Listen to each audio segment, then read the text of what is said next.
Okay, so last Sunday I visited Simply Race in Milton Keynes for the inaugural WTF1 Virtual GP. For those of you that don't know, it was a 4-hour virtual endurance race around the Interlagos circuit in GTE cars where 15 teams of 6 drivers competed against one another. Now, I was part of the Veloce Esports team, which, to be fair, did have a couple of the esports boys in there. For example, we had James Baldwin, aka Veloce James, aka the E-Rock champion of 2019. We also had Ollie Davis, the Season 14 AOR F1 champion. But the calibre of drivers pretty much stopped there because, of course, we had myself driving for us, along with Tom97, Hayden Gullis, and the man, the myth, the legend, the official FNG. Yes, that is right, Niran, the FIFA man, who has never raced on a wheel before, has decided to sign up to an endurance race. So we really weren't expecting much, apart from to maybe crash into a few cars and ruin people's day out. But yeah, we were up against the likes of Araver, Tiamat Marduk, X-Matty G, etc., who had formed their own WTF1 team. And there were actual race drivers from the likes of Euro NASCAR, British touring cars, the list goes on. Now, the race was streamed on WTF1. If for some reason you haven't heard of them, I will leave a link down below. But in today's video, I'm going to be talking you through the race from the perspective of the Veloce corner and just see what carnage actually went on. And yeah, it was pretty interesting for Veloce. And without further ado then, let's get into it. Right, so we're starting off then with qualifying. And it was a 10-minute session. The qualifying was, and we just sent our big gun out there. James Baldwin, E-Rock champion. He got straight in the seat. We had a little bit of practice before this, but there was only one man that could really qualify for us. And as you can see on the left-hand side of the screen, he put in a pretty special lap. A 129.9. Don't know whether that means anything to anyone, but we were knocked down to P3 literally right at the end with just a few seconds remaining. So we were starting P3 in the race, 2/1000ths of a second behind Prestige, that were the team that had the Euro NASCAR and British touring car drivers driving for them. Now, we also decided to put James in the car for the first stint of the 4-hour race. We thought, you know what, we'll get the Veloce name out there and make people think that we're really good at the start of the race, you know, get us up near the top. And the people that are watching the live stream are thinking, you know what, these guys are actually pretty good. And then as they start to tune out, the likes of myself and Niran will come in and just sort of ruin the race. So that was sort of the tactic, get James out there early and get us up there in the order. And it's such a shame because, you know, the start of the live stream has been cut off due to YouTube's 4-hour limit on videos. And I'm really disappointed at that because there definitely wasn't any controversy at the start. James definitely didn't run wide into the first corner and take a team out. So, yeah, it's a real shame I can't show you that. But we'll have to start 10 minutes into the race. So you can see Prestige, the car which qualified ahead of us. That's the purple car. Was still ahead of us 10 minutes in. We were in the red Corvette, so look out for that when I'm commentating. But you can see that WTF1 as well putting in a pretty good performance. They were in P3, and then Inui Racing Spirit, the ones that were in pole position, dropped right down to the bottom. So yeah, this was the battle for the lead 10 minutes into the race. James dived one up the inside at the centre S. And that is pretty much what he did at the first corner. Ran a little bit wide. Except this time there was no carnage that ensued. We just got re-overtaken. Fast forward a few corners though. On the very same lap, lap 8. And the poor Prestige guy just couldn't take James being behind him for any longer. He bottled it. And Mr. Baldwin was up into P1. And at this point I'm thinking, I can't wait to ruin our race. And ruin a chance of actually winning this thing. As Matt Gallagher actually went into P2 as well in that same move. So we now had Mr. WTF1 right behind the Veloce team. So at this point we're only 13 minutes into the race, and the thinking at this time was just literally leave James in there for as long as possible. As long as we can extend this stint on fuel, we will go sort of as far as possible. Where the pods are in the Simply Race facility, I'm joined by Joe Wilkes, sorry. Brilliant. Okay, so this is probably the next highlight of the race. Me commentating on the live stream, which was pretty cool. Unfortunately, I'm now John Wilkes and not Joe Wilkes, so that was an interesting one. But yeah, it was good fun. Jumped into the commentary booth, I guess you could say. It was literally a commentary booth as well. It's not like this commentary booth where I'm actually just sat at my desk. So yeah, that was pretty cool, as I say. I was in there for about half an hour, just sort of talking rubbish, I guess. But it's the first time I've ever sort of commentated on a live stream like this. So yeah, really good fun. And I've got a new name as well, which is even better. It's also worth noting that my commentary was probably the best contribution that I did to this whole event, because as you'll see later, driving probably not quite up to scratch. Okay, so fast forwarding now to 56 minutes into the Grand Prix, making our first pit stop of the afternoon. Of course, with there being 6 drivers in the team, we have to make 5 stops. Unfortunately, the first pit stop didn't go too smoothly. You can see James overshooting the box there and losing a couple of seconds going backwards and forwards. But I can't criticise him one bit because he actually gave us a 9-second lead after the first stint. But you'll see in a minute exactly what happened in our first pit stop. I was completely baffled at the time as to what was happening. I was still on commentary, so I really had no idea whether we had any issues. But it turns out we didn't. You can see in the pit stop at the same time, the blue car in the front of the shot is the WTF1 car. So they were 9 seconds behind us, and you will see eventually we do pull away. But not too far behind us was that WTF1 car. So we go past them, and you'll see them pull off, and it doesn't take a genius to work out that that gap is less than 9 seconds. No idea what happened in the stop. Ollie Davis was jumping into the car next, so definitely our second best driver. We were just going all guns blazing at the start, try and make people think that we're actually good. So yeah, Ollie came out with just a 3.5 second lead. So we've lost 6 seconds somehow in the pit stops. I'm saying it's rigged. WTF1 hosted this thing, and they've definitely rigged it, 100%. Oh, this is a little bit painful to watch, but you can see Ollie ran onto the grass when he was braking, and he got quite a lot more grass on his tyres once he exited that corner. And then you can see Graham Carroll in the WTF1 car racing into P1. So Graham Carroll, an F1 Esports driver, this is what we're up against, you know. We're up against some big guns here, and we didn't quite managed to hold the lead. So Ollie, fair play to him. It was one of the first times I think he's been on R-Factor 2 as well. He hasn't done a lot on this game, so he was a little bit nervous. As you can imagine, jumping into the car for your first sort of endurance race when your team are sitting in the lead. But still, he did a good job on his stint, and we'll fast forward now to the best stint of the race, stint 3. This is something that many people didn't think could possibly happen today, and I've got to stop because I've got a lump in my throat. So here it is then, the moment you've all been waiting for. 1 hour and 40 minutes into the race, and I jumped in to the car for my very first endurance race.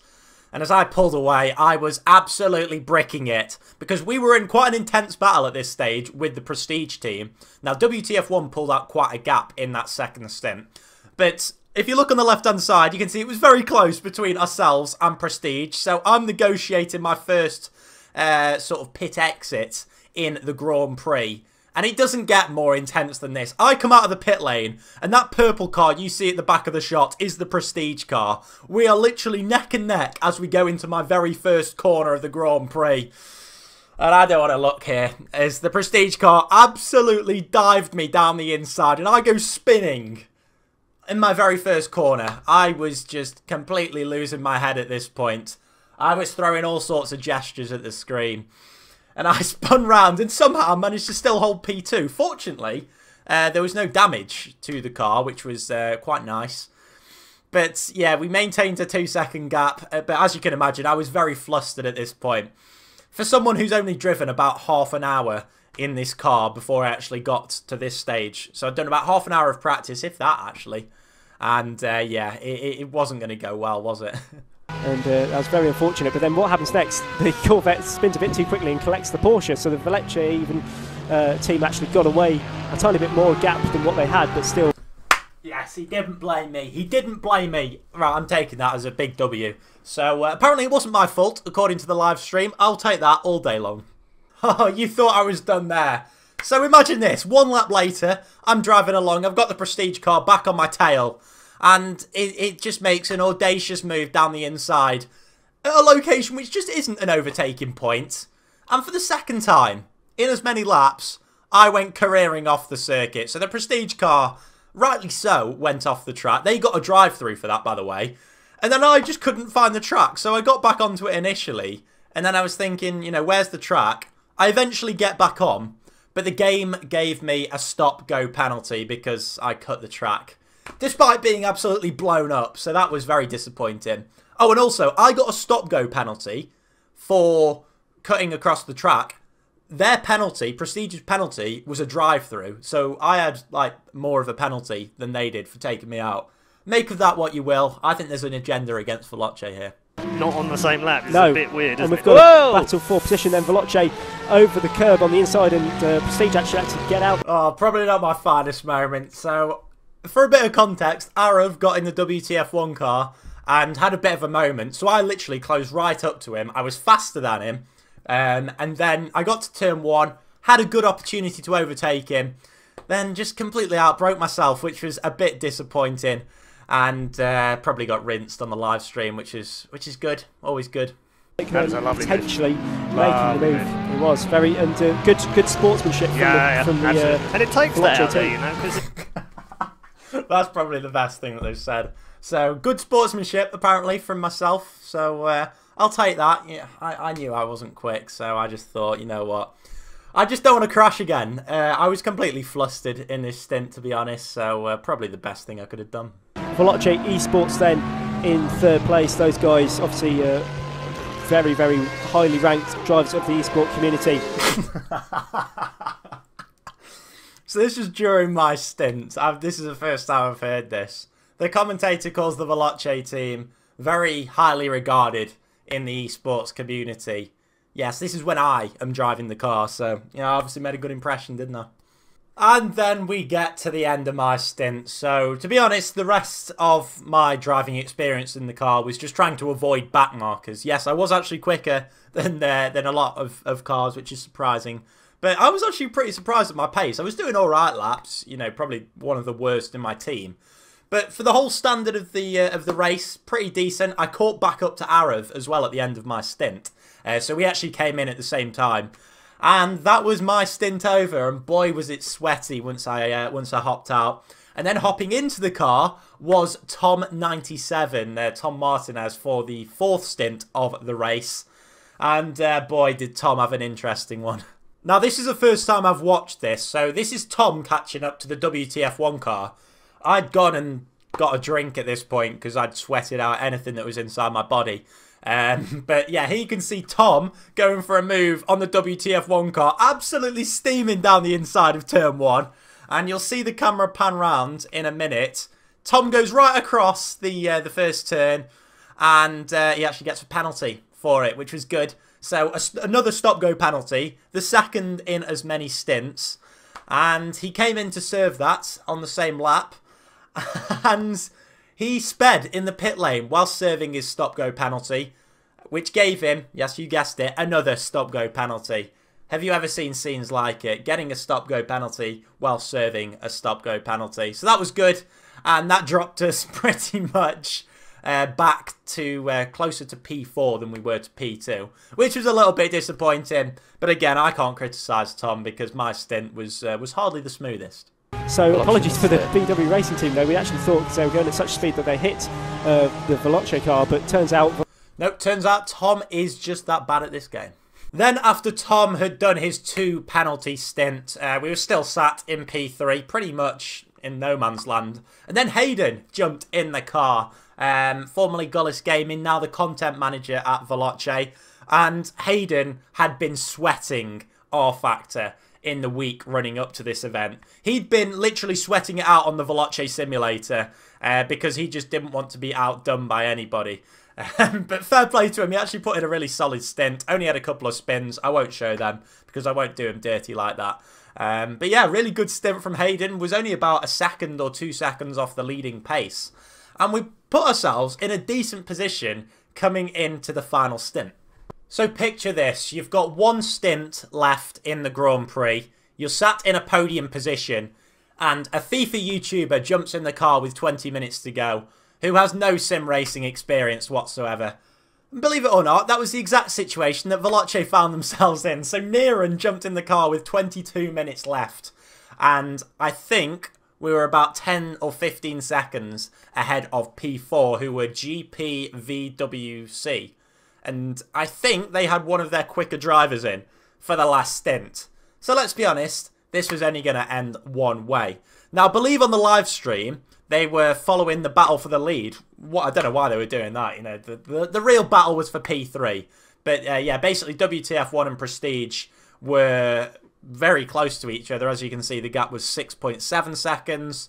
And then that came right down until Prestige were literally right behind them. Unfortunately, Niran did lose a few seconds. And if I fast forward a few minutes, we sort of went down to P4, which was a little bit heartbreaking, but we didn't expect to be anywhere near a podium position, or I certainly didn't when I turned up anyway. But as you can see, there was a great battle between Prestige and WTF1 right to the end of the Grand Prix.